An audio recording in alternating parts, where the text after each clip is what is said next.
ਹਾਂਜੀ, ਸਤਿ ਸ਼੍ਰੀ ਅਕਾਲ ਸਾਰਿਆਂ ਨੂੰ। ਐਗਜ਼ਾਮ ਪਲੱਸ ਐਜੂਕੇਸ਼ਨ ਦੇ ਵਿੱਚ ਤੁਹਾਡਾ ਬਹੁਤ-ਬਹੁਤ ਸਵਾਗਤ ਹੈ। ਦੋਸਤੋ, ਅੱਜ ਇਸ ਵੀਡੀਓ ਦੇ ਵਿੱਚ ਆਪਾਂ ਹਿਸਟਰੀ ਦੇ MCQ ਸਟਾਰਟ ਕਰਨ ਲੱਗੇ ਹਾਂ, ਜਿਹਦੇ ਵਿੱਚ ਆਪਾਂ ਬਹੁਤ ਇੰਪੋਰਟੈਂਟ ਕੁਐਸਚਨ ਡਿਸਕਸ ਕਰਾਂਗੇ। ਔਰ ਇਸ ਦੀ ਸਭ ਤੋਂ ਵੱਡੀ ਖਾਸ ਗੱਲ ਕੀ ਹੈ, ਇਸ ਦੇ ਵਿੱਚ ਜੋ ਕੁਐਸਚਨ ਹੋਣਗੇ ਉਹ ਬਾਈਲੈਂਗੁਅਲ ਲਿਖੇ ਹੋਏ ਨੇ, ਮਤਲਬ ਇੰਗਲਿਸ਼ ਦੇ ਵਿੱਚ ਵੀ ਲਿਖੇ ਹੋਏ ਆ ਔਰ ਪੰਜਾਬੀ ਦੇ ਵਿੱਚ ਵੀ। ਇਸੇ ਤਰ੍ਹਾਂ ਹੀ ਤੁਹਾਨੂੰ ਇਸ ਦੀ PDF ਮਿਲੂਗੀ ਅਤੇ ਜਿੱਥੋਂ ਤੁਸੀਂ PDF ਡਾਊਨਲੋਡ ਕਰਨੀ ਹੈ ਉਸ ਦਾ ਲਿੰਕ ਡਿਸਕ੍ਰਿਪਸ਼ਨ ਦੇ ਵਿੱਚ ਦਿੱਤਾ ਹੋਇਆ ਹੈ। ਔਰ ਤੁਸੀਂ ਟੈਲੀਗ੍ਰਾਮ ਚੈਨਲ ਤੋਂ ਵੀ ਇਸ ਲੈਕਚਰ ਦੀ PDF ਡਾਊਨਲੋਡ ਕਰ ਸਕਦੇ ਹੋ। ਅਤੇ ਨਾਲ ਦੀ ਨਾਲ ਮੈਂ ਇਹਨਾਂ ਕੁਐਸਚਨਾਂ ਨੂੰ ਪੂਰੀ ਡਿਟੇਲ ਦੇ ਨਾਲ ਐਕਸਪਲੇਨ ਕਰੂੰਗਾ। ਔਰ ਜੋ ਚੀਜ਼ ਤੁਹਾਨੂੰ ਇੰਪੋਰਟੈਂਟ ਲੱਗਦੀ ਹੈ ਤਾਂ ਤੁਸੀਂ ਨਾਲ ਦੀ ਨਾਲ ਨੋਟ ਕਰਦੇ ਰਹਿਣਾ। ਠੀਕ ਹੈ, ਤਾਂ ਹੁਣ ਆਪਾਂ ਚੱਲਦੇ ਹਾਂ ਔਰ ਆਪਾਂ ਇਸ ਦੇ ਵਿੱਚ ਮਾਡਰਨ ਹਿਸਟਰੀ ਤੋਂ ਕੁਐਸਚਨ ਸਟਾਰਟ ਕਰਾਂਗੇ, ਕਿਉਂਕਿ ਪੰਜਾਬ ਦੇ ਆਉਣ ਵਾਲੇ ਪੇਪਰਾਂ ਦੇ ਵਿੱਚ ਮਾਡਰਨ ਹਿਸਟਰੀ ਦੇ ਕੁਐਸਚਨ ਬਹੁਤ ਜ਼ਿਆਦਾ ਪੁੱਛੇ ਜਾਂਦੇ ਆ। ਇਸ ਕਰਕੇ ਆਪਾਂ ਸਭ ਤੋਂ ਪਹਿਲਾਂ ਮਾਡਰਨ ਹਿਸਟਰੀ ਨੂੰ ਕੰਪਲੀਟ ਕਰਦੇ ਹੋਏ ਬਾਕੀ ਜੋ ਚੈਪਟਰ ਨੇ ਬਾਅਦ 'ਚ ਕੰਪਲੀਟ ਕਰਾਂਗੇ। ਤਾਂ ਹੁਣ ਆਪਾਂ ਦੇਖਦੇ ਹਾਂ, ਆਪਣਾ ਪਹਿਲਾ ਕੁਐਸਚਨ ਹੈ। ਪਹਿਲਾ ਕੁਐਸਚਨ ਕੀ ਹੈ ਜੀ? Gandhi Irwin packet was signed on 15 March. ਇੱਥੇ 15 ਮਾਰਚ ਨਹੀਂ ਹੈ ਜੀ, 5 ਮਾਰਚ ਕਰ ਲਿਓ। ਠੀਕ ਹੈ, ਅਤੇ ਗਾਂਧੀ ਜਿਹੜਾ ਇਰਵਿਨ ਸਮਝੌਤੇ ਸੀ ਉਹਦੇ ਹਸਤਾਖਰ ਕਦੋਂ ਕੀਤੇ ਗਏ ਸੀ? ਤਾਂ ਇਹ ਕੀਤੇ ਗਏ ਸੀ 5 ਮਾਰਚ 1931 ਦੇ ਵਿੱਚ। ਜਿਹੜਾ ਕਿ ਗਾਂਧੀ ਅਤੇ ਇਰਵਿਨ ਦੇ ਵਿਚਾਲੇ ਇੱਕ ਸਮਝੌਤਾ ਹੋਇਆ ਸੀ 5 ਮਾਰਚ 1931 ਦੇ ਵਿੱਚ, ਔਰ ਇਹਦੇ ਸਮਝੌਤੇ ਦੇ ਹਸਤਾਖਰ 1931 ਦੇ ਵਿੱਚ ਕੀਤੇ ਗਏ ਸੀ। ਤਾਂ ਇਹਦਾ ਰਾਈਟ ਆਨਸਰ ਹੋਊਗਾ ਜੀ 1931, ਯਾਨੀ ਕਿ ਆਪਸ਼ਨ ਨੰਬਰ ਸੀ। ਠੀਕ ਹੈ, ਜੇ ਆਪਾਂ ਗਾਂਧੀ ਜੀ ਬਾਰੇ ਗੱਲ ਕਰੀਏ ਤਾਂ ਇਹਨਾਂ ਨੂੰ ਅਰਧਨਗਨ ਫਕੀਰ ਵੀ ਕਿਹਾ ਜਾਂਦਾ ਸੀ, ਜੋ ਵਿੰਸਟਨ ਚਰਚਿਲ ਨੇ ਕਿਹਾ ਸੀਗਾ। ਔਰ ਇਹਨਾਂ ਨੇ ਹਾਫ ਨੈਕਡ ਕਦੋਂ ਹੋ ਗਏ ਸੀਗੇ? ਜਦੋਂ ਮਦੁਰਈ ਦੇ ਵਿੱਚ ਇਹ ਸੈਸ਼ਨ ਕਰਨ ਗਏ ਸੀ, ਜੋ ਕਿ ਤਮਿਲਨਾਡੂ ਦਾ ਸ਼ਹਿਰ ਹੈ। ਔਰ ਇਹਨੂੰ ਮਦੁਰਾਈ ਨੂੰ ਸਿਟੀ ਆਫ ਫੈਸਟੀਵਲ ਵੀ ਬੋਲਿਆ ਜਾਂਦਾ ਹੈ। ਅਤੇ ਉੱਥੇ ਗਾਂਧੀ ਜੀ ਹਾਫ ਨੈਕਡ ਹੋ ਗਏ ਸੀਗੇ, ਯਾਨੀ ਕਿ ਉੱਪਰਲੀ ਸ਼ਰਟ ਉਤਾਰਤੀ ਸੀ ਅਤੇ ਧੋਤੀ ਦੇ ਵਿੱਚ ਹੋ ਗਏ ਸੀ। ਠੀਕ ਹੈ, ਤਾਂ ਇਸ ਕੁਐਸਚਨ ਦਾ ਰਾਈਟ ਆਨਸਰ ਬਣੂਗਾ ਜੀ ਆਪਸ਼ਨ ਨੰਬਰ ਸੀ 1931। ਨੈਕਸਟ ਕੁਐਸਚਨ ਆਪਣਾ, The famous resolution on non-cooperation under the inspiration of Mahatma Gandhi was adopted in a special session of Congress held at Calcutta। ਯਾਨੀ ਕਿ ਮਹਾਤਮਾ ਗਾਂਧੀ ਦੀ ਪ੍ਰੇਰਨਾ ਨਾਲ ਅਸਹਿਯੋਗ ਅਤੇ ਪ੍ਰਸਿੱਧ ਮਤਾ ਕਲਕੱਤਾ ਵਿਖੇ ਆਯੋਜਿਤ ਕਾਂਗਰਸ ਦੇ ਇੱਕ ਵਿਸ਼ੇਸ਼ ਸੈਸ਼ਨ ਵਿੱਚ ਪਾਸ ਕੀਤਾ ਗਿਆ ਸੀ। ਠੀਕ ਹੈ, ਨੋਨ ਕਾਰਪੋਰੇਸ਼ਨ ਕੀ ਸੀਗਾ? ਗਾਂਧੀ ਜੀ ਦਾ ਇੱਕ ਸਪੈਸ਼ਲ ਸੈਸ਼ਨ ਸੀ ਕਲਕੱਤਾ ਦੇ ਵਿੱਚ। ਇਹ ਪੁੱਛਿਆ ਵੀ ਕਦੋਂ ਹੋਇਆ ਸੀ, ਤਾਂ ਇਹਦਾ ਰਾਈਟ ਆਨਸਰ ਹੈ ਜੀ ਆਪਸ਼ਨ ਨੰਬਰ A, ਸਤੰਬਰ 1920 ਦੇ ਵਿੱਚ ਇਹ ਸੈਸ਼ਨ ਹੋਇਆ ਸੀ। ਅਤੇ ਜਿਹਦੇ ਪ੍ਰੈਜ਼ੀਡੈਂਟ ਸੀ, ਯਾਨੀ ਕਿ ਲੀਡਰ ਸੀ, ਲਾਲਾ ਲਾਜਪਤ ਰਾਏ ਜੀ। ਲਾਲਾ ਲਾਜਪਤ ਰਾਏ ਐਕਸਟ੍ਰੀਮਿਸਟ ਯਾਨੀ ਕਿ ਗਰਮ ਦਲ ਦੇ ਨੇਤਾ ਨੇ। ਲਾਲ ਬਾਲ ਪਾਲ ਉਹਨਾਂ 'ਚੋਂ ਇੱਕ ਨੇ ਲਾਲਾ ਲਾਜਪਤ ਰਾਏ। ਠੀਕ ਹੈ, ਅਤੇ ਜਿਹੜਾ ਕਲਕੱਤਾ ਸੈਸ਼ਨ ਹੋਇਆ ਸੀ ਉਹ ਕਦੋਂ ਹੋਇਆ ਸੀ? ਸਤੰਬਰ 1920 ਦੇ ਵਿੱਚ। ਇਹਦਾ ਪ੍ਰਪੋਜ਼ਲ ਕੀ ਸੀਗਾ? Non corporation. ਠੀਕ ਹੈ, ਯਾਨੀ ਕਿ ਅਸਹਿਯੋਗ ਅੰਦੋਲਨ। ਅਤੇ ਹੁਣ ਆਪਾਂ ਚੱਲਦੇ ਹਾਂ ਨੈਕਸਟ ਕੁਐਸਚਨ ਵੱਲ। ਸਵਰਾਜ ਪਾਰਟੀ ਵਾਜ ਔਰਗਨਾਈਜ਼ਡ ਬਾਏ। ਸਵਰਾਜ ਪਾਰਟੀ ਦਾ ਆਯੋਜਨ ਕਿਸ ਦੁਆਰਾ ਕੀਤਾ ਗਿਆ ਸੀ? ਠੀਕ ਹੈ ਜੀ, ਤਾਂ ਇਹਦਾ ਰਾਈਟ ਆਨਸਰ ਹੈ ਜੀ ਆਪਸ਼ਨ ਨੰਬਰ ਸੀ CR ਦਾਸ ਅਤੇ ਮੋਤੀ ਲਾਲ ਨਹਿਰੂ। 1923 ਦੇ ਵਿੱਚ ਸਵਰਾਜ ਪਾਰਟੀ ਦਾ ਗਠਨ ਕੀਤਾ ਗਿਆ ਸੀ, ਯਾਨੀ ਕਿ ਤਿਆਰ ਕੀਤੀ ਗਈ ਸੀ। ਔਰ ਇਹਦੇ ਵਿੱਚ ਜਿਹੜੇ ਬੰਦੇ ਸੀਗੇ CR ਦਾਸ ਅਤੇ ਮੋਤੀ ਲਾਲ ਨਹਿਰੂ ਦੁਆਰਾ ਇਹ ਸਵਰਾਜ ਪਾਰਟੀ ਬਣਾਈ ਗਈ ਸੀ। ਜੇ ਹੁਣ ਆਪਾਂ ਗੱਲ ਕਰੀਏ ਸਰੋਜਨੀ ਨਾਇਡੂ ਅਤੇ ਐਨੀ ਬਸੈਂਟ ਦੀ। ਸਰੋਜਨੀ ਨਾਇਡੂ ਜੋ ਇੰਡੀਅਨ ਨੈਸ਼ਨਲ ਕਾਂਗਰਸ ਦਾ ਸੈਸ਼ਨ ਹੋਇਆ ਸੀ 1925 ਦੇ ਵਿੱਚ, ਉਹਦੀ ਪਹਿਲੀ ਔਰਤ ਪ੍ਰੈਜ਼ੀਡੈਂਟ ਬਣੀ ਸੀ, ਜੋ ਕਿ ਭਾਰਤੀ ਸੀਗੀ ਸਰੋਜਨੀ ਨਾਇਡੂ। ਜੇ ਐਨੀ ਬਸੈਂਟ ਦੀ ਗੱਲ ਕਰੀਏ ਤਾਂ 1917 ਦੇ ਵਿੱਚ ਜੋ ਫੋਰਨਰ ਪ੍ਰੈਜ਼ੀਡੈਂਟ ਬਣੀ ਸੀ INC ਦੀ, ਉਹ ਕੌਣ ਸੀ? ਐਨੀ ਬਸੈਂਟ। ਐਨੀ ਬਸੈਂਟ ਆਇਰਲੈਂਡ ਤੋਂ ਬਿਲੋਂਗ ਕਰਦੀ ਹੈ। ਠੀਕ ਹੈ, ਔਰ ਇਹਨਾਂ ਨੂੰ ਬਾਅਦ ਦੇ ਵਿੱਚ ਕੀ ਸੀਗਾ, ਉਹਦਾ ਫਲੈਗ ਕਮੇਟੀ ਦਾ ਚੇਅਰਮੈਨ ਵੀ ਬਣਾਇਆ ਗਿਆ ਸੀ। ਨੈਕਸਟ ਕੁਐਸਚਨ ਹੈ ਜੀ ਆਪਣਾ, in what session did Congress declared complete independence, ਯਾਨੀ ਕਿ Purna Swaraj as its goal. ਵੀ ਕਾਂਗਰਸ ਨੇ ਕਿਹੜੇ ਸੈਸ਼ਨ ਦੇ ਵਿੱਚ ਘੋਸ਼ਿਤ ਕੀਤਾ ਸੀ ਕੰਪਲੀਟ ਇੰਡੀਪੈਂਡੈਂਸ, ਯਾਨੀ ਕਿ ਸੁਤੰਤਰਤਾ ਕਿਹੜੇ ਉਹ ਸੈਸ਼ਨ ਦੇ ਵਿੱਚ ਘੋਸ਼ਿਤ ਕੀਤੀ ਸੀ?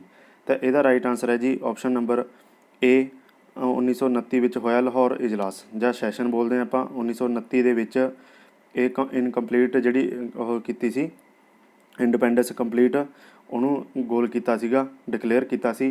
ਅਤੇ ਇਹਦੇ ਵਿੱਚ ਔਰ 30 ਜਨਵਰੀ 1930 ਦੇ ਵਿੱਚ ਅਨਆਫੀਸ਼ੀਅਲੀ ਜਿਹੜਾ ਸੁਤੰਤਰਤਾ ਦਿਵਸ ਸੀ ਉਹ ਮਨਾਇਆ ਗਿਆ ਸੀਗਾ। ਠੀਕ ਹੈ, ਇਹ ਤੁਸੀਂ ਯਾਦ ਰੱਖਣਾ। ਤਾਂ ਇਹਦਾ ਆਪਸ਼ਨ ਨੰਬਰ A ਬਣ ਜੂਗਾ ਜੀ 1929 ਲਾਹੌਰ ਇਜਲਾਸ। ਨੈਕਸਟ ਕੁਐਸਚਨ ਆਪਣਾ, ਵੈਨ ਵਾਜ the first independence day ਅਨਆਫੀਸ਼ੀਅਲੀ celebrated before independence. ਵੀ ਜਿਹੜਾ ਪਹਿਲਾ ਸੁਤੰਤਰਤਾ ਦਿਵਸ ਕਦੋਂ ਅਣਅਧਿਕਾਰਤ ਤੌਰ 'ਤੇ ਮਨਾਇਆ ਗਿਆ ਸੀ? ਆਜ਼ਾਦੀ ਤੋਂ ਪਹਿਲਾਂ। ਆਜ਼ਾਦੀ ਦਾ ਆਪਣੀ 15 ਅਗਸਤ 1947 ਦੇ ਵਿੱਚ ਮਿਲੀ ਸੀ, ਲੇਕਿਨ ਆਪਾਂ ਉਸ ਤੋਂ ਪਹਿਲਾਂ ਵੀ ਅਨਆਫੀਸ਼ੀਅਲੀ ਆਪਾਂ ਮਨਾ ਲਿਆ ਸੀ। ਤਾਂ ਇਹਦਾ ਰਾਈਟ ਆਨਸਰ ਹੈ ਜੀ 26 ਜਨਵਰੀ 1930 ਦੇ ਵਿੱਚ ਆਪਾਂ ਪੂਰਨ ਸਵਰਾਜ ਡਿਕਲੇਅਰ ਕਰਤਾ ਸੀ ਔਰ ਇੰਡੀਪੈਂਡੈਂਸ ਅਨਆਫੀਸ਼ੀਅਲੀ ਆਪਾਂ ਸੈਲੀਬ੍ਰੇਟ ਕਰ ਲਿਆ ਸੀ। ਠੀਕ ਹੈ, ਤਾਂ ਇਹਦਾ ਰਾਈਟ ਆਨਸਰ ਹੋ ਜਾਊਗਾ ਜੀ 26 ਜਨਵਰੀ 1930। ਨੈਕਸਟ ਕੁਐਸਚਨ ਹੈ, who was the British prime minister who convened the first round table conference in London. ਠੀਕ ਹੈ, ਬ੍ਰਿਟਿਸ਼ ਪ੍ਰਧਾਨ ਮੰਤਰੀ ਕੌਣ ਸੀ ਜਿਸ ਨੇ ਪਹਿਲੇ ਗੋਲਮੇਜ ਕਾਨਫਰੰਸ ਨੂੰ ਬੁਲਾਇਆ ਸੀ। ਜੇ ਆਪਾਂ ਗੋਲਮੇਜ ਕਾਨਫਰੰਸ ਦੀ ਗੱਲ ਕਰੀਏ ਯਾਨੀ ਕਿ ਰਾਊਂਡ ਟੇਬਲ ਕਾਨਫਰੰਸ, ਤਾਂ ਇਹ 3 ਹੋਈਆਂ ਸੀ। ਠੀਕ ਹੈ, ਤਿੰਨਾਂ ਦੀ ਮੈਂ ਤੁਹਾਨੂੰ ਡੇਟ ਦੱਸਦਾ ਤਾਂ ਤੁਸੀਂ ਨੋਟ ਕਰ ਲੈਣਾ। ਪਹਿਲੀ ਹੋਈ ਸੀ ਜੀ 12 ਨਵੰਬਰ 1930 ਨੂੰ 30 ਤੋਂ ਲੈ ਕੇ 19 ਜਨਵਰੀ 1931 ਤੱਕ। ਠੀਕ ਹੈ, ਇਹ ਪਹਿਲੀ ਰਾਊਂਡ ਟੇਬਲ ਕਾਨਫਰੰਸ ਸੀ। ਔਰ ਫਿਰ ਹੋਈ ਸੀ ਸਤੰਬਰ 1931 ਦੇ ਵਿੱਚ ਅਤੇ ਇਹ ਚੱਲੀ ਸੀ ਦਸੰਬਰ 1931 ਤੱਕ। ਫਿਰ ਤੀਜੀ ਸੀ ਜੋ ਚੱਲੀ ਸੀ 17 ਨਵੰਬਰ 1932 ਤੋਂ ਲੈ ਕੇ ਦਸੰਬਰ 1932 ਤੱਕ। ਠੀਕ ਹੈ ਜੀ, ਇਹ 3 ਰਾਊਂਡ ਟੇਬਲ ਕਾਨਫਰੰਸਾਂ ਹੋਈਆਂ ਸੀ ਜਿਹਨੂੰ ਆਪਾਂ ਗੋਲਮੇਜ ਕਾਨਫਰੰਸ ਬੋਲਦੇ ਹਾਂ। ਔਰ ਜਿਹੜੀ ਦੂਜੀ ਗੋਲਮੇਜ ਕਾਨਫਰੰਸ ਸੀ ਉਹਦੇ ਵਿੱਚ INC ਵੱਲੋਂ ਕੌਣ ਗਏ ਸੀਗੇ, ਮਹਾਤਮਾ ਗਾਂਧੀ ਜੀ। ਤਾਂ ਮਹਾਤਮਾ ਗਾਂਧੀ ਜੀ ਨੇ ਇੱਕ ਹੀ ਰਾਊਂਡ ਟੇਬਲ ਕਾਨਫਰੰਸ ਅਟੈਂਡ ਕੀਤੀ ਸੀ, ਉਹ ਕਿਹੜੀ ਸੀ, ਸੈਕਿੰਡ।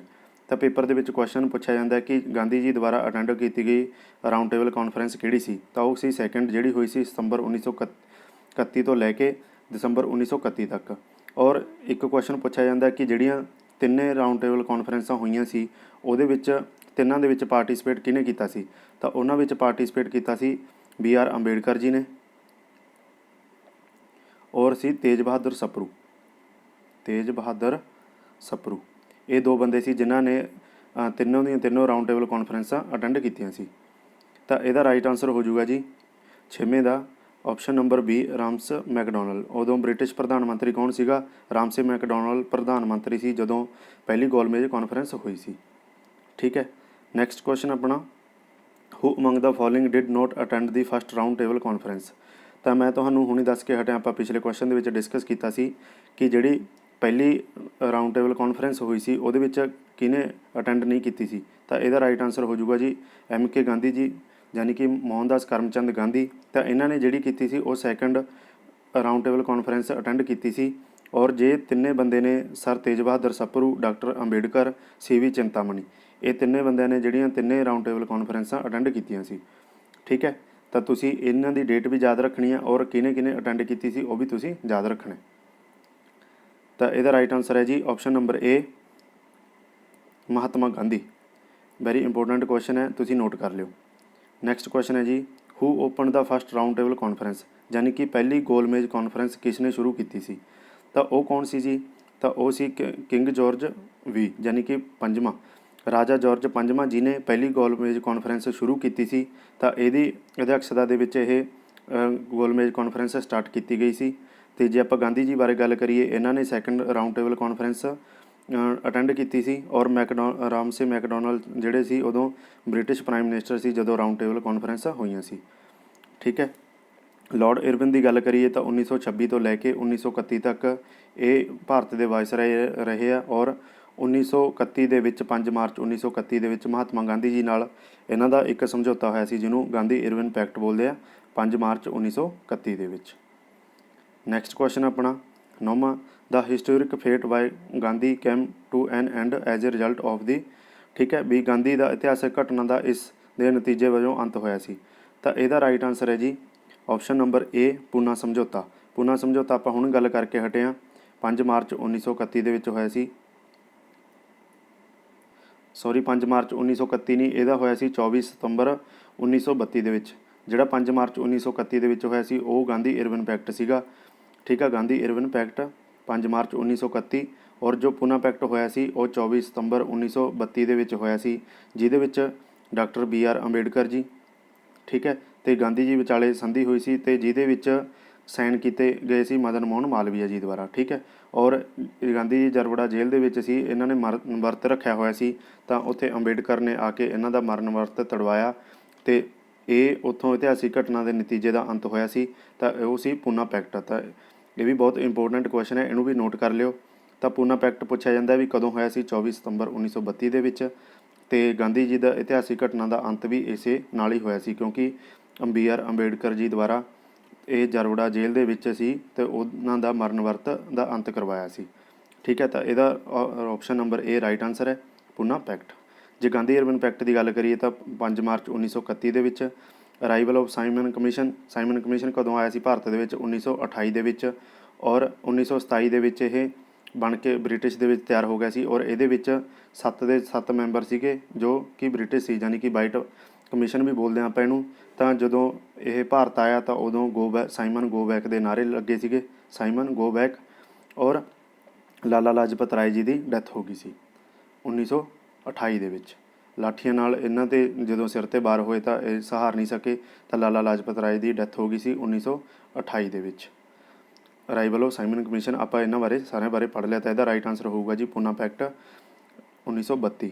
ਨੈਕਸਟ ਕੁਐਸਚਨ ਆਪਣਾ, my strongest bulwark is gone lamented Gandhi ji on the death of, ਯਾਨੀ ਕਿ ਮੇਰਾ ਸਭ ਤੋਂ ਮਜ਼ਬੂਤ ਮੋਰਚਾ ਖਤਮ ਹੋ ਗਿਆ, ਗਾਂਧੀ ਜੀ ਨੇ ਕਿਸ ਦੀ ਮੌਤ 'ਤੇ ਅਫਸੋਸ ਪ੍ਰਗਟ ਕੀਤਾ ਸੀ?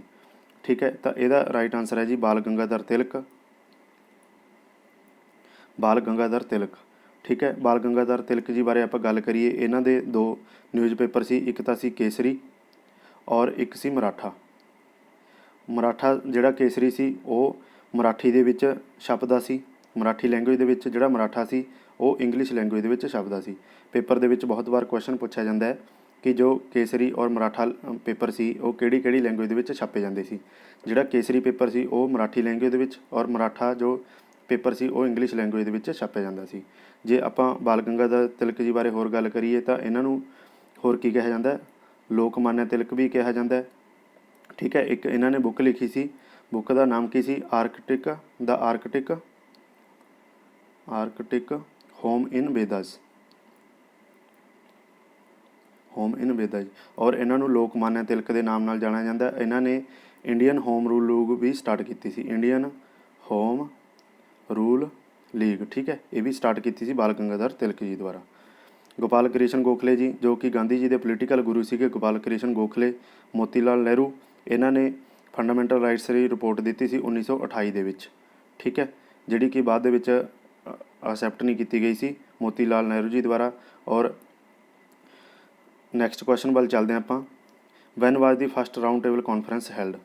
ਆਪਾਂ ਪਿੱਛੇ ਗੱਲ ਕਰਕੇ ਆਏ ਹਾਂ ਵੀ ਜਿਹੜੀ 3 ਗੋਲਮੇਜ ਕਾਨਫਰੰਸਾਂ ਦੱਸੀਆਂ ਸੀ, ਤਾਂ ਪਹਿਲੀ ਗੋਲਮੇਜ ਕਾਨਫਰੰਸ ਕਦੋਂ ਹੋਈ ਸੀ? 12 ਨਵੰਬਰ 1930 ਤੋਂ ਲੈ ਕੇ 19 ਜਨਵਰੀ 1931 ਤੱਕ। ਠੀਕ ਹੈ, ਤਾਂ ਪਹਿਲੀ ਗੋਲਮੇਜ ਕਾਨਫਰੰਸ ਕਦੋਂ ਕੀਤੀ ਗਈ ਸੀ? ਤਾਂ 1930 ਦੇ ਵਿੱਚ। ਇਹਦਾ ਰਾਈਟ ਆਨਸਰ ਹੋ ਜਾਊਗਾ ਜੀ 1930, ਤੇ ਪਹਿਲੀ ਗੋਲਮੇਜ ਕਾਨਫਰੰਸ ਹੋਈ ਸੀ। ਦੁਬਾਰੇ ਫਿਰ ਮੈਂ ਦੱਸ ਦਿੰਦਾ, ਪਹਿਲੀ ਜਿਹੜੀ ਫਸਟ ਰਾਊਂਡ ਟੇਬਲ ਕਾਨਫਰੰਸ ਸੀ 12 ਨਵੰਬਰ 1930 ਤੋਂ ਲੈ ਕੇ 19 ਜਨਵਰੀ 1931 ਤੱਕ ਚੱਲੀ ਸੀ। ਜੇ ਆਪਾਂ ਸੈਕਿੰਡ ਦੀ ਗੱਲ ਕਰੀਏ ਤਾਂ ਸੈਕਿੰਡ ਚੱਲੀ ਸੀ ਸਤੰਬਰ 1931 ਤੋਂ ਲੈ ਕੇ ਦਸੰਬਰ 1931 ਤੱਕ। ਔਰ ਜੇ ਆਪਾਂ ਤੀਜੀ ਰਾਊਂਡ ਟੇਬਲ ਕਾਨਫਰੰਸ ਦੀ ਗੱਲ ਕਰੀਏ ਤਾਂ ਇਹ ਚੱਲੀ ਸੀ 17 ਨਵੰਬਰ 1932 ਤੋਂ ਲੈ ਕੇ ਦਸੰਬਰ 1932 ਤੱਕ। ਠੀਕ ਹੈ ਜੀ, ਇਹ ਤੁਸੀਂ ਨੋਟ ਕਰ ਲੈਣਾ, ਬਾਰ-ਬਾਰ ਪੇਪਰ ਦੇ ਵਿੱਚ ਕੁਐਸਚਨ ਪੁੱਛਿਆ ਜਾਂਦਾ। ਤਾਂ ਇਹਦਾ ਰਾਈਟ ਆਨਸਰ ਹੋ ਜਾਊਗਾ ਜੀ 1930, very important question. Next question, Mahatma Gandhi participated in the second round table conference after. Mahatma Gandhi ਨੇ ਦੂਜੀ ਗੋਲਮੇਜ ਕਾਨਫਰੰਸ ਵਿੱਚ ਹਿੱਸਾ ਲਿਆ, ਤਾਂ ਕਿਉਂ ਲਿਆ ਸੀ ਹਿੱਸਾ? ਤਾਂ ਇਹਦਾ ਰਾਈਟ ਆਨਸਰ ਹੈ ਜੀ ਆਪਸ਼ਨ ਨੰਬਰ A, ਮਾਰਚ 1931 ਦੇ ਗਾਂਧੀ ਇਰਵਿਨ ਸਮਝੌਤੇ 'ਤੇ ਹਸਤਾਖਰ ਕਰਨਾ। ਠੀਕ ਹੈ, ਉਦੋਂ ਸਮਝੌਤਾ ਹੋਇਆ ਸੀ ਗਾਂਧੀ ਇਰਵਿਨ ਪੈਕਟ। ਉਸ ਤੋਂ ਬਾਅਦ ਹੀ ਮਹਾਤਮਾ ਗਾਂਧੀ ਨੇ ਸੈਕੰਡ ਰਾਊਂਡ ਟੇਬਲ ਕਾਨਫਰੰਸ ਦੇ ਵਿੱਚ ਹਿੱਸਾ ਲਿਆ ਸੀ। ਕਿਉਂਕਿ ਫੰਡਾਮੈਂਟਲ ਰਾਈਟਸ ਨੂੰ ਆਪਾਂ ਨੇ ਲੈਣਾ ਸੀਗਾ, ਅਤੇ ਇਸੇ ਕਰਕੇ ਗਾਂਧੀ ਜੀ ਨੇ ਇਹ ਸਮਝੌਤਾ ਕੀਤਾ ਸੀ। ਔਰ ਗਾਂਧੀ ਜੀ ਨੇ ਸੈਕੰਡ ਰਾਊਂਡ ਟੇਬਲ ਕਾਨਫਰੰਸ ਦੇ ਵਿੱਚ ਹਿੱਸਾ ਲਿਆ ਸੀ, ਲੇਕਿਨ ਉੱਥੇ ਵੀ ਗਾਂਧੀ ਜੀ ਦੀਆਂ ਕੋਈ ਮੰਗਾਂ ਨਹੀਂ ਮੰਨੀਆਂ ਗਈਆਂ, ਤਾਂ ਇਸ ਕਰਕੇ ਗਾਂਧੀ ਜੀ ਨੇ ਤੀਸਰੀ ਰਾਊਂਡ ਟੇਬਲ ਕਾਨਫਰੰਸ ਦੇ ਵਿੱਚ ਹਿੱਸਾ ਨਹੀਂ ਲਿਆ। ਤਾਂ ਸੈਕੰਡ ਰਾਊਂਡ ਟੇਬਲ ਕਾਨਫਰੰਸ ਕਦੋਂ ਹੋਈ ਸੀ? ਸਤੰਬਰ 1931 ਤੋਂ ਲੈ ਕੇ ਦਸੰਬਰ 1931 ਤੱਕ। ਠੀਕ ਹੈ, ਸਤੰਬਰ 1931 ਤੋਂ ਲੈ ਕੇ ਦਸੰਬਰ 1931 ਤੱਕ ਹੋਈ ਸੀ ਸੈਕੰਡ ਰਾਊਂਡ ਟੇਬਲ ਕਾਨਫਰੰਸ। ਤਾਂ ਇਹਦਾ ਰਾਈਟ ਆਨਸਰ ਹੋ ਜਾਊਗਾ ਜੀ ਆਪਸ਼ਨ ਨੰਬਰ A, ਵੀ ਜਦੋਂ ਗਾਂਧੀ ਇਰਵਿਨ ਪੈਕਟ ਹੋਇਆ ਸੀ 1931 ਦੇ ਵਿੱਚ, ਉਦੋਂ ਗਾਂਧੀ ਜੀ ਨੇ ਉਸ ਤੋਂ ਬਾਅਦ ਹਿੱਸਾ ਲਿਆ ਸੈਕੰਡ ਰਾਊਂਡ ਟੇਬਲ ਕਾਨਫਰੰਸ ਦੇ ਵਿੱਚ। ਨੈਕਸਟ ਕੁਐਸਚਨ ਆਪਣਾ, ਇਨ 1930 Mahatma Gandhi started the civil ਡਿਸਓਬੀਡੈਂਟ movement from. 1930 ਵਿੱਚ ਮਹਾਤਮਾ ਗਾਂਧੀ ਨੇ ਸਿਵਲ ਨਾਫਰਮਾਨੀ ਦੀ ਸ਼ੁਰੂਆਤ ਕੀਤੀ ਸੀ। ਠੀਕ ਹੈ, ਤਾਂ ਕਿਹੜਾ ਅੰਦੋਲਨ ਸੀ ਉਹ, ਕਿੱਥੋਂ ਸਟਾਰਟ ਕੀਤੀ ਸੀ? ਮਤਲਬ 13ਵੇਂ ਕੁਐਸਚਨ ਦਾ ਆਨਸਰ ਹੈ ਜੀ ਆਪਸ਼ਨ ਨੰਬਰ ਸੀ ਸਾਬਰਮਤੀ ਆਸ਼ਰਮ। ਸਿਵਲ ਡਿਸਓਬੀਡੈਂਟ ਮੂਵਮੈਂਟ ਕੀ ਸੀਗਾ ਵੀ ਜਦੋਂ ਗਾਂਧੀ ਜੀ ਨੇ ਸਾਬਰਮਤੀ ਆਸ਼ਰਮ ਤੋਂ ਚੱਲ ਕੇ ਡਾਂਡੀ ਮਾਰਚ ਤੱਕ ਗਏ ਸੀਗੇ ਔਰ ਇਹਨਾਂ ਨਾਲ 78 ਬੰਦੇ ਸੀ ਜਿਹੜੇ ਗਏ ਸੀਗੇ ਔਰ ਇਹਨਾਂ ਨੇ 354 ਕਿਲੋਮੀਟਰ ਦੀ ਦੂਰੀ ਤੈਅ ਕੀਤੀ ਸੀ ਅਤੇ ਡਾਂਡੀ ਜਾ ਕੇ ਇਹਨਾਂ ਨੇ ਨੂਣ ਵਾਲਾ ਗ੍ਰਹਿ ਸੀ ਉਹ ਨੂਣ ਵਾਲਾ ਕਾਨੂੰਨ ਸੀ ਉਹਨੂੰ ਤੋੜਿਆ ਸੀ ਅਤੇ ਆਪ ਨੂਣ ਬਣਾ ਕੇ। ਠੀਕ ਹੈ, ਤਾਂ ਇਹ 12 ਮਾਰਚ 1930 ਤੋਂ ਲੈ ਕੇ 6 ਅਪ੍ਰੈਲ 1930 ਤੱਕ ਚੱਲਿਆ ਸੀਗਾ। ਠੀਕ ਹੈ, ਔਰ ਇਹਦੇ ਵਿੱਚ ਸਾਬਰਮਤੀ ਆਸ਼ਰਮ ਤੋਂ ਲੈ ਕੇ ਡਾਂਡੀ ਮਾਰਚ ਤੱਕ ਇਹ ਚੱਲਿਆ ਸੀ। ਇਹਨੂੰ ਸਿਵਲ ਡਿਸਓਬੀਡੈਂਟ ਮੂਵਮੈਂਟ ਬੋਲਦੇ ਆ। ਠੀਕ ਹੈ, ਤਾਂ ਇਹਦਾ ਰਾਈਟ ਆਨਸਰ ਹੋ ਜਾਊਗਾ ਜੀ ਸਾਬਰਮਤੀ ਆਸ਼ਰਮ। ਨੈਕਸਟ ਕੁਐਸਚਨ ਆਪਣਾ, ਦੀ idea of ਇਨਕੋਰਪੋਰੇਟਿੰਗ safeguard in the Indian constitution ਵਾਜ ਇੰਸਪਾਇਰਡ ਬਾਏ। ਭਾਰਤ ਵਿੱਚ ਸੁਰੱਖਿਆ ਨੂੰ ਸ਼ਾਮਲ ਕਰਨ ਦਾ ਵਿਚਾਰ ਸੰਵਿਧਾਨ ਇਸ ਤੋਂ ਪ੍ਰੇਰਿਤ ਸੀ। ਠੀਕ ਹੈ, ਤਾਂ ਇਹਦਾ ਰਾਈਟ ਆਨਸਰ ਕੀ ਹੋ ਜਾਊਗਾ ਜੀ ਸਾਈਮਨ ਕਮਿਸ਼ਨ ਦਾ ਦੌਰਾ। ਠੀਕ ਹੈ, ਤਾਂ 14ਵੇਂ ਕੁਐਸਚਨ ਦਾ ਆਨਸਰ ਕੀ ਹੈ ਸਾਈਮਨ ਕਮਿਸ਼ਨ ਦਾ ਦੌਰਾ। ਭਾਰਤ ਵਿੱਚ ਸੁਰੱਖਿਆ ਨੂੰ ਸ਼ਾਮਲ ਕਰਨ ਦਾ ਵਿਚਾਰ ਸੰਵਿਧਾਨ ਤੇ ਇਸੇ ਤੋਂ ਪ੍ਰੇਰਿਤ ਸੀਗਾ। ਸਾਈਮਨ ਕਮਿਸ਼ਨ ਕਦੋਂ ਆਇਆ ਸੀ 1928 ਦੇ ਵਿੱਚ। ਠੀਕ ਹੈ, ਇਹਦੇ ਬਾਰੇ ਮੈਂ ਤੁਹਾਨੂੰ ਪਹਿਲਾਂ ਹੀ ਦੱਸ ਸਕਿਆ। ਉਹ ਤੀਜੀ ਗੋਲਮੇਜ ਕਾਨਫਰੰਸ ਹੋਈ ਸੀ 17 ਨਵੰਬਰ 1932 ਤੋਂ ਲੈ ਕੇ ਦਸੰਬਰ 1932 ਤੱਕ। ਠੀਕ ਹੈ ਜੀ, ਗਾਂਧੀ ਇਰਵਿਨ ਸਮਝੌਤਾ ਹੋਇਆ ਸੀ 5 ਮਾਰਚ 1931 ਦੇ ਵਿੱਚ ਔਰ ਪੂਨਾ ਸਮਝੌਤਾ ਹੋਇਆ ਸੀ 24 ਸਤੰਬਰ 1932 ਦੇ ਵਿੱਚ, ਜਿਹੜਾ ਕਿ ਅੰਬੇਡਕਰ ਅਤੇ ਗਾਂਧੀ ਜੀ ਵਿਚਾਲੇ ਹੋਇਆ ਸੀ ਔਰ ਸਾਈਨ ਕਿਹਦੇ ਹੋਏ ਸੀ ਮਦਨ ਮੋਹਨ ਮਾਲਵੀਆ ਜੀ ਦੇ। ਤਾਂ ਇਹਦਾ ਰਾਈਟ ਆਨਸਰ ਹੋ ਜਾਊਗਾ ਜੀ ਆਪਸ਼ਨ ਨੰਬਰ ਈ ਸਾਈਮਨ ਕਮਿਸ਼ਨ। ਨੈਕਸਟ ਕੁਐਸਚਨ ਹੈ, ਇਹਦੇ ਵਿੱਚ ਮੈਚ ਆਫ ਦੀ ਫੋਲੋਇੰਗ ਲਾਉਣਾ ਆਪਾਂ ਨੇ ਵੀ ਜਿਹੜੇ ਆਪਾਂ ਨੂੰ ਇੱਧਰ ਲਿਸਟ 1 ਦਿੱਤੀ ਹੋਈ ਹੈ ਔਰ ਇੱਧਰ ਲਿਸਟ 2 ਸੈਕਿੰਡ ਦਿੱਤੀ ਗਈ ਹੈ। ਜਿਹੜੇ ਵੀ ਇਹਨਾਂ ਨਾਲ ਮੈਚ ਕਰਦੇ ਆਪਾਂ ਉਹ ਲਾਉਣੇ ਆ। ਠੀਕ ਆ, ਤਾਂ ਇਹਦਾ ਰਾਈਟ ਕੀ ਆਨਸਰ ਹੋ ਜਾਊਗਾ ਜੀ। ਪਹਿਲਾਂ ਆਪਾਂ ਦੇਖਦੇ ਹਾਂ ਇਹਨਾਂ ਬਾਰੇ। ਦਾਦਾ ਭਾਈ ਨਰੋਜੀ, ਤਾਂ ਇਹਨਾਂ ਨੇ ਕੀ ਕੀਤਾ ਸੀ thrice president of Indian National Congress. ਵੀ ਇਹਦਾ ਕੀ ਸੀ ਜਿਹੜੇ ਦਾਦਾ ਭਾਈ ਨਰੋਜੀ ਸੀ ਉਹਨਾਂ ਨੇ 3 ਵਾਰ ਇੰਡੀਅਨ ਨੈਸ਼ਨਲ ਕਾਂਗਰਸ ਪ੍ਰੈਜ਼ੀਡੈਂਟ ਬਣੇ ਸੀਗੇ। ਤਾਂ ਇਹਦਾ ਆਪਸ਼ਨ ਨੰਬਰ 3 ਹੋ ਜਾਊਗਾ। ਐਨੀ ਬਸੈਂਟ ਨੇ ਕੀ ਕੀਤਾ ਸੀ ਇਹਨਾਂ ਨੇ ਹੋਮ ਰੂਲ ਸਟਾਰਟ ਕੀਤੀ ਸੀ, ਹੋਮ ਰੂਲ ਲੀਗ। ਠੀਕ ਹੈ, ਤਾਂ ਇਹਨਾਂ ਦਾ ਆਪਸ਼ਨ ਨੰਬਰ 1 ਹੋ ਜਾਊਗਾ। ਗੋਪਾਲ ਕ੍ਰਿਸ਼ਨ ਗੋਖਲੇ ਕੌਣ ਸੀ, ਤਾਂ ਇਹ ਕੀ ਸਰਵੈਂਟ ਆਫ ਇੰਡੀਅਨ ਸੋਸਾਇਟੀ। ਠੀਕ ਹੈ, ਇਹਨਾਂ ਨੇ ਸਰਵੈਂਟ ਆਫ ਇੰਡੀਆ ਸੋਸਾਇਟੀ ਕਿਹਨੇ ਸਟਾਰਟ ਕੀਤੀ ਸੀ ਗੋਪਾਲ ਕ੍ਰਿਸ਼ਨ ਗੋਖਲੇ ਨੇ। ਅਰਵਿੰਦ ਘੋਸ਼, ਠੀਕ ਹੈ, ਤਾਂ ਇਹਦਾ ਹੈ ਜੀ ਚੌਥਾ ਐਕਸਟ੍ਰੀਮਿਸਟ ਟਰਨਡ ਸਪਿਰਿਚੁਅਲ ਕੋਡਸ। ਠੀਕ ਹੈ, ਕੱਟੜ ਪੰਥੀ ਬਣੇ ਅਧਿਆਤਮਕ ਜਾਬਤੇ। ਠੀਕ ਹੈ, ਤਾਂ ਇਹਦਾ ਬਣ ਜਾਊਗਾ ਜੀ 3 1 2 4। ਤਾਂ ਆਪਸ਼ਨ ਨੰਬਰ ਦੇਖ ਲਓ ਕਿਹੜੇ ਦੇ ਵਿੱਚ ਮੈਚ ਕਰਦਾ ਇਹ, ਤਾਂ ਸੀ ਆਪਸ਼ਨ ਦੇ ਵਿੱਚ ਮੈਚ ਕਰਦਾ 3 1 2 4। ਦਾਦਾ ਭਾਈ Nowroji 3 time Indian national president ਰਹੇ ਨੇ ਇੰਡੀਅਨ ਨੈਸ਼ਨਲ ਕਾਂਗਰਸ ਦੇ। ਔਰ ਐਨੀ ਬਸੈਂਟ ਨੇ ਹੋਮ ਰੂਲ ਸਟਾਰਟ ਕੀਤੀ ਸੀ। Gopal Krishna Gokhale servant of India society, sir Aurobindo Ghosh extremist turn spiritual course. ਠੀਕ ਹੈ, ਤਾਂ ਇਹ ਸੀ ਜੀ ਅੱਜ ਦੇ ਕੁਐਸਚਨ। ਜੇ ਤੁਹਾਨੂੰ ਇਹ ਵੀਡੀਓ ਵਧੀਆ ਲੱਗੀ ਹੈ ਤਾਂ ਵੀਡੀਓ ਨੂੰ ਲਾਈਕ ਕਰ ਦਿਓ ਔਰ ਸ਼ੇਅਰ ਕਰ ਦਿਓ ਆਪਣੇ ਦੋਸਤਾਂ ਦੇ ਨਾਲ। ਇਹ ਸਾਰੇ ਐਗਜ਼ਾਮ ਲਈ ਬੈਨੀਫੀਸ਼ੀਅਲ ਹੈ। ਠੀਕ ਹੈ, ਔਰ ਜੇ ਤੁਸੀਂ ਚੈਨਲ 'ਤੇ ਪਹਿਲੀ ਵਾਰ ਆਏ ਹੋ ਤਾਂ ਚੈਨਲ ਨੂੰ ਸਬਸਕ੍ਰਾਈਬ ਕਰ ਲਓ ਔਰ ਨਾਲ ਦੀ ਨਾਲ ਬੈਲ ਆਈਕਨ ਦੱਬ ਲਿਓ ਤਾਂ ਕਿ ਆਉਣ ਵਾਲੀ ਵੀਡੀਓ ਦੀ ਨੋਟੀਫਿਕੇਸ਼ਨ ਤੁਹਾਨੂੰ ਸਭ ਤੋਂ ਪਹਿਲਾਂ ਮਿਲ ਸਕੇ। ਧੰਨਵਾਦ।